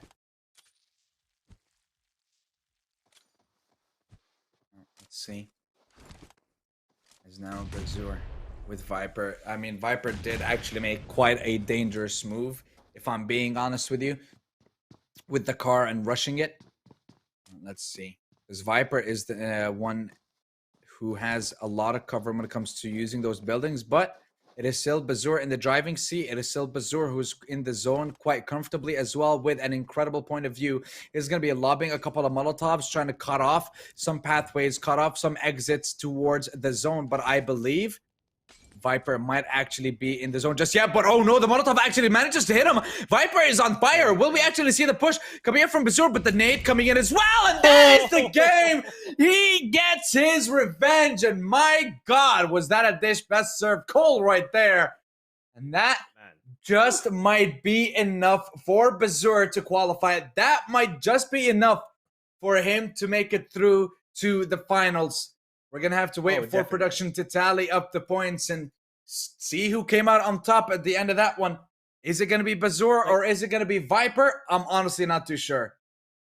I am quite sure that it should be Bazur because of the numbers of kills that he got in game 1 as well. So a swap in place doesn't come close when it comes to having 2 kills in total for Viper in both games and then Bazur getting around 7, right? So to be fair, pretty well deserved. Like, it's the type of style that takes care of the important mentalities in this type of solo game, but as well as, you know, balancing out with the aggression and it's the confidence as well. Like, you can see he is not scared at all. Like, and you know, like, even at the higher level, sometimes it's the mentality thing that stops like players from playing at the best ability, and Bazur is just one of those who just doesn't care. Like, he seems to be playing very confidently, so it's great because last time we saw him in down to a 1v1 on Erangel, then he proceeded to miss the second game. That is what happened, right? So this is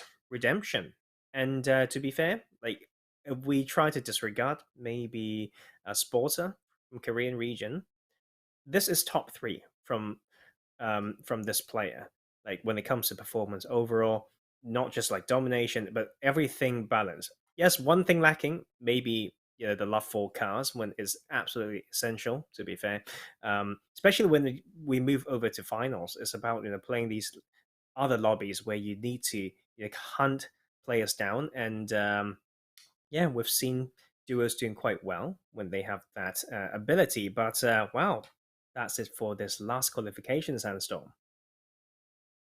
That is indeed the last qualifier, and consider. I mean, here's the thing: the fact that Bazur participated with us again, but he, like we mentioned before, he has already won one qualifier. But don't worry, we will clarify exactly what's going to happen with the 4th one. We are going to be going back to Testry, and I believe Testry has the news regarding who has won.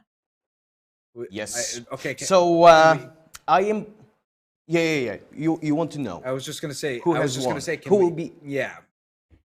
Okay, who will be in the finals? Okay, so I and Bazur have won the second game, but it is not the first time. So he's already qualified. So Viper is in the finals right now. Ooh. Yeah. So he qualified. Viper qualified from the 2nd place. That's the news. So that means. That means in the finals, we're going to be seeing a rematch between those 2 players as well, when they each get an opportunity to play against the content creators as well. We have some technical problem right now. I will go back to you in. Okay, well, okay. We'll take him out this time. Yeah, the other way around. We are hosting. Yeah, now. it's our time to shine now. But no, of course, we'll be coming back with Testry in a few short moments. But yeah, and I am back. You heard it here. Yes. Oh, that was quick. I am back. So you've heard what I said about Viper? Yeah. For sure. So he is in the final. That's good. That's great. And it is like you said, Professor. It all will be decided between Tory Boy, Bazur, or Viper, and finally Viper is in the finals. So the finals will be in 2 weeks from now. And I believe so, yes. 10th. Yes. 10th of October. Yes, 10th of October. So 2 weeks from now. I can wait to see these Japanese players jumping into the game with also stars. I cannot wait. So, guys, when we are talking about this game, I wanted to ask you, Professor, about the zone, because Bazur is like almost always first in the zone. So please tell me, it is always a good option to be first in the zone, or there are some, you know, it is a huge advantage to be first in the zone, or sometimes it is not to be, it is not good to be the first in the zone, because he like always have a good position. He's always jumping on the buildings, on the roof. He's watching the area, and then he's hiding and waiting for the opponents. Yeah, it's actually very good question. There's no definite answer. It's very landscape specific in what I hear. There's two pieces of information off the top of my head that I can think about. Let's say you have a compound in front of you. It seems clear. There's two types of things you need to think about. One, if I go there, like what does the surrounding like suggest? If there's a hill just like above me, behind, that means someone can come in any time and just shoot me from there, right? So you might as well just stay on that hill, make sure no one can test that hill, and then when it's all safe, when no one's coming from this side anymore, you can take the house, right? Number two, just use the other info. When's the last time you heard gunshots and all that stuff? You know which site is more populated, then you can use that as another source of data, I would say, to predict where the next bit of action can be. So it's about an info game, whether it's suggested by the landscape or been given to you by the game from those gunshots. Okay, but you said that you love math. Can you say about, I don't know, percentage, if the player is first in the zone, he is like more likely to win a 1v1 situation when somebody is coming into the zone?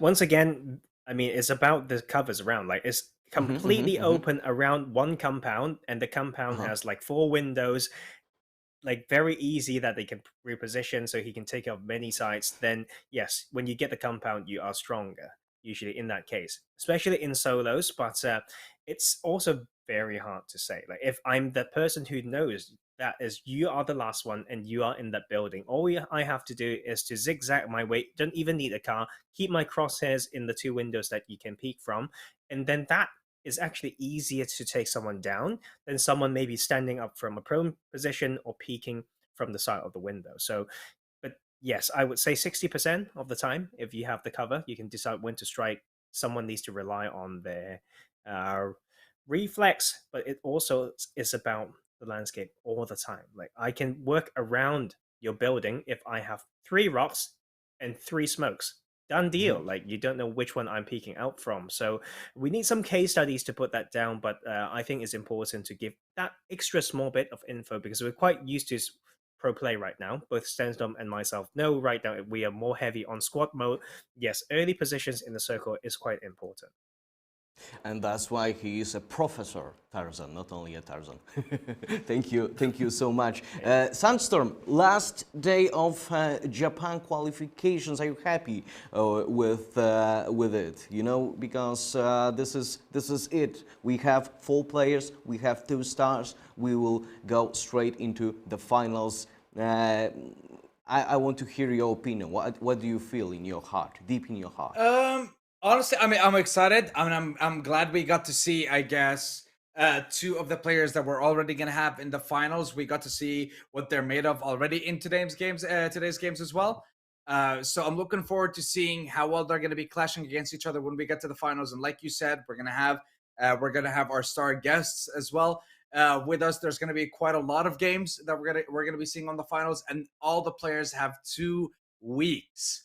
2 weeks to get themselves in fighting shape and to get themselves into, I guess, a routine. Practice as much as you can, because there's a lot of money on the line. The first place prize is huge compared to like other tournaments that are being organized right now. So don't miss out on the opportunity. Make sure that you guys are ready. I'm looking at all these players. I'm very happy with the 4 people that we have to represent Japan in the SkillzVault tournament. And I'm honestly very excited to see who's going to be the champion, and are they going to be as good as the champion that we've had from South Korea? Are they going to be up to scratch compared to the let's say the fourth qualifiers or the players that we're going to be seeing from Vietnam as well? I don't know. All this we'll find out in the coming weeks. Yes, we will see. Also, you know, this is not that we like making a pause, 2-week pause, and we are not watching anything, because the players with the stars will play some training games on their streams. So make sure to check out our social media, www.skillzvault.gg. This is the page. You will see there the Facebook, Insta, and TikTok and stuff. Follow us, watch the games, watch the preparations for the final. And finally, thank you so much, guys, for today, Professor, and to you, Sandstorm. It was always, like always, a pleasure to be here. Thank you. With you. Thank you so much, and thank you.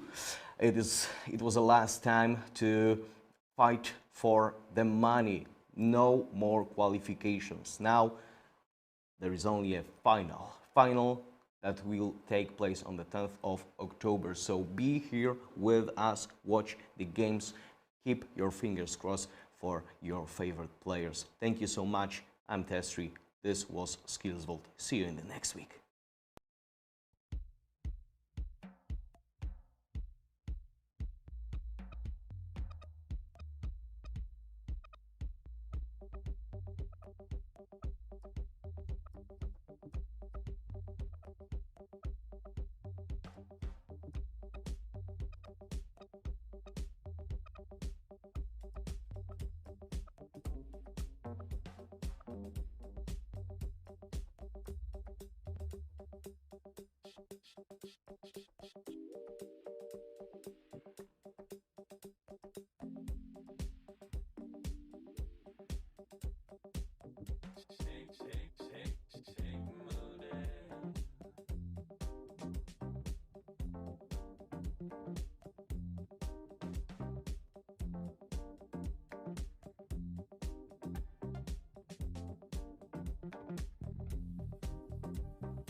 For the first time, I saw you dancing.